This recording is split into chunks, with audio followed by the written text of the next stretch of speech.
ನನ್ನ ಮಗ ಕೆಟ್ಟ ಕೆರ ಹಿಡ್ದ್ಬಿಟ್ಟವನೆ. ಯಾವಾಗ್ಲೂ ಹುಡುಗರ ಜೊತೆ ಚಂಗ್ಲಲ್ಲಿತಾ ಇರ್ತಾನೆ. ನನ್ನ ಮಗ ನೀವೇ ಕಾಪಾಡ್ಬೇಕು ಸ್ವಾಮಿಗಳೇ. ಅವನ್ ತಾವ ಮೊಬೈಲ್ ಅದ, ಅದೇ ಸ್ವಾಮಿಗಳೇ. ಇಂಟರ್ನೆಟ್ ಅದು ಅದೇ ಸ್ವಾಮಿಗಳೇ. ಅವ್ನು ಓದೋಕ್ ಅನುಕೂಲ ಆಗ್ಲಿ ಅಂತ ಕೊಡ್ಸಿವ್ನಿ. ನಾ ಪೈಸಾ ಕಾಸು ಕಟ್ಟಂಗಿಲ್ಲ, ಎಲ್ಲ ಫ್ರೀ ಐತೆ. ಮನೇಲಿ ಮೊಬೈಲ್ ಕೆಟ್ರೆ ಮಕ್ಳ ಕಾರಣ, ಮಕ್ಳೇ ಕೆಟ್ರೆ ಮೊಬೈಲ್ ಕಾರಣ. ಬೆಟ್ಟದ ಮೇಲೆ ಬಿಟ್ಟಿ ತುಪ್ಪ ಸಿಗುತ್ತೆ ಅಂತೇಳಿ ನಮ್ಮ ಅಪ್ಪಂಗೂ 2 ಪ್ಯಾಕೆಟ್ ಪಾರ್ಸಲ್ ಕೊಡಿ ಅನ್ನೋ ಮನೋಭಾವ ಮೊದಲು ಬಿಟ್ಬಿಡ್ಬೇಕು. ಆಗ್ಲೇ ಉದ್ಧಾರ ಆಗೋದು. ಮೊದ್ಲು ಅವ್ನ ಮೊಬೈಲ್ ಕಿತ್ಕೋ, ಸರಿದಾರಿ ಬತ್ತಾನೆ. ಆಹಾ, ನಿಮ್ ಪರಿಹಾರದಿಂದ ಮಗ ದಾರಿಗೆ ಬಂದ್ಬಿಟ್ರೆ ಕರ್ಕೊಂಬಂದ್ ಮುಡಿ ಕಾಸು ಹಾಕೋಗು. ಜಿಯೋ ಜಿಯೋ ಅಂತ ಜೀವನನೇ ಹಾಳು ಮಾಡ್ಕೋತಿದ್ದಾವೆ ದ್ರಾವೆಗಳು. ಬತ್ತೀನಿ.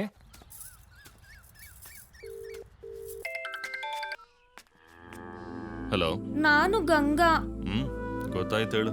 ಅದು ನೀವಂತ ಗೊತ್ತಿಲ್ದೆ ಜೋರಾಗಿ ಕೂಕೊಂಡ್ಬಿಟ್ಟೆ. ನನ್ನಿಂದಲೇ ಅನ್ಯಾಯವಾಗಿ ಒದೆ ತಿಂದ್ರಿ.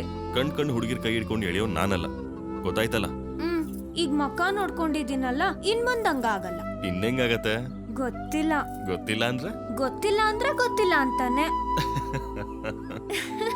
ನಿನ್ ನಕ್ಕಾಗ ಎಷ್ಟು ಚೆನ್ನಾಗಿ ಕಾಣ್ತೀಯ ಗೊತ್ತಾ? ಎಷ್ಟು?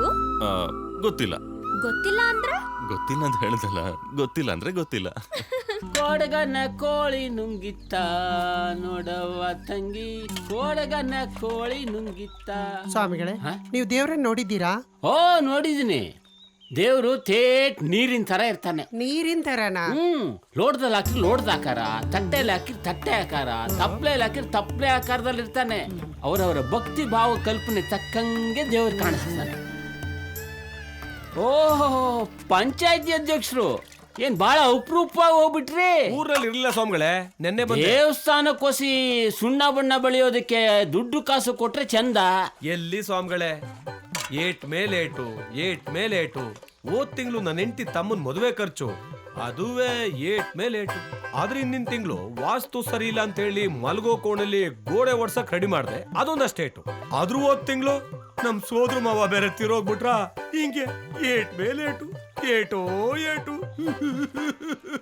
ಒಬ್ಬನೇ ನಕ್ರೆ ಹುಚ್ಚ ಅಂತಾರೆ, ಗುಂಪಲ್ಲತ್ರೆ ನಾಟಕ ಅಂತಾರೆ. ಈ ಸ್ವಾಮಿಗಳ ದಯದಿಂದ ಹೋದ್ ಕಿತನೂ ನೀನೇ ಗೆದ್ದೆ, ಅದ್ರ ಹಿಂದಿನ ಕಿತನೂ ನೀನೇ ಗೆದ್ದೆ, ಈ ಕಿತನೂ ನೀನೇ ಗೆದ್ದಿದ್ಯಾ. ಆದ್ರೂ ದೇವಸ್ಥಾನಕ್ಕೆ ದುಡ್ಡು ಕೊಡಕ್ ಹಿಂದೆ ಮುಂದೆ ನೋಡ್ತಿದ್ಯಾ. ಜನ ಹಿಂಗೆ ದೇವ್ರ ಹತ್ರ ಕೇಳ್ಬೇಕಾದ್ರೆ ಲಕ್ಷ ಬೇಕು ಅಂತ ಕೇಳ್ತಾರೆ. ಅದೇ ದೇವ್ರಿಗೆ ಕೊಡ್ಬೇಕು ಅಂತ ಬಂದಾಗ ಚಿಲ್ರೆ ಕಾಸು ಹುಡುಕ್ತಾರೆ. ಎಲ್ಲ ಚಿಲ್ರೆ ಬುದ್ಧಿ. ಅದು ಹಂಗಲ್ಲ ಸ್ವಾಮಿಗಳೇ. ಹಂಗೂ ಇಲ್ಲ ಹಿಂಗೂ ಇಲ್ಲ, ಮುಂದಕ್ಕೆ ಹೋಗಯ್ಯ, ಒಳ್ಳೇದಾಗ್ಲಿ. ಅಲ್ಲ ಸಿಬಣ್ಣ, ಅವ್ನಿಗೇನ್ ಕಮ್ಮಿ ಆಗಿದ್ದು ಅಂತ ಹೋಗಿ ಯಾವ್ದೋ ದೇವಸ್ಥಾನದಲ್ಲಿ ಲಗ್ನ ಮಾಡ್ತಾವನಲ್ಲ, ಧಾಮ್ ಧೂಮ್ ಅಂತ ಯಾವ್ದಾರ ಚೌಲ್ಟ್ರಿ ಲಗ್ನ ಮಾಡುತ್ತಾನೆ. ನಮ್ಮ ಅಧ್ಯಕ್ಷದ ಇರ್ಲಿಲ್ವೇ ಮಂಡಿತಾವ? ಒಳ್ಳೆ ಮೈಸೂರು ಅರಮನೆ ಇದ್ದಂಗೈತೆ ಚೌಲ್ಟ್ರಿ.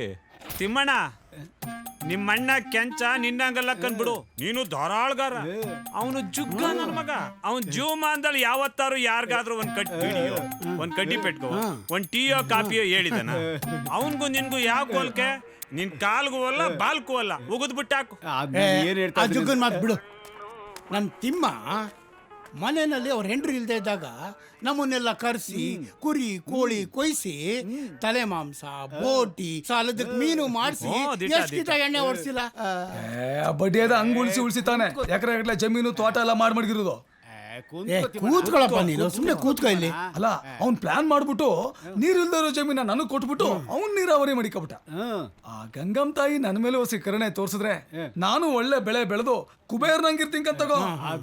ನೀನ್ ಈಗ್ಲೂ ಕುಬೇರನೇ ಕಣಣ್ಣ, ಅದಕ್ಕೆ ಯಾಕಷ್ಟು ಬೇಸರ ಮಾಡ್ಕೋತೀಯ? ಅದು ಸರಿ, ಸಾಲ ಇಲ್ದೇರೋನು ಶ್ರೀಮಂತ, ದುಃಖ ಇಲ್ದೇರೋನು ಅದೃಷ್ಟವಂತ ಅಲ್ವೇ? ನೀನೇ ಹೇಳು ಸೋಮಣ್ಣ, ಬೆನ್ನಿಂದೆ ಹುಟ್ಟಿದವನು ಅನ್ನೋ ಅಕ್ರೆ ಪ್ರೀತಿ ವಿಶ್ವಾಸ ಏನೂ ಇಲ್ದೆ ನನ್ ಕಂಡ್ರೆ ಬದ್ದು ವೈರಿ ಕಂಡಂಗ್ ಕಾಣ್ತಾನೆ ಕಣಯ್ಯ. ಇದನ್ನೆಲ್ಲ ನೋಡ್ತಾ ಇದ್ರೆ ಮನ್ಸಿಗೆ ಬಹಳ ದುಃಖ ಆಯ್ತದೆ. ಸಮಾಧಾನ ಮಾಡ್ಕೊ. ಒಂದು ಬೀಡಿ ಕೊಡಂಗೆ. ಸಂಜಿಗೆ ಎಣ್ಣೆ ಗಿಣ್ಣೆ ಕೊಡಿಸುವಂತೆ ಅಲ್ಲಿ ನಿನ್ನ ದುಃಖ ಎಲ್ಲ ತೋಡ್ಕೋ.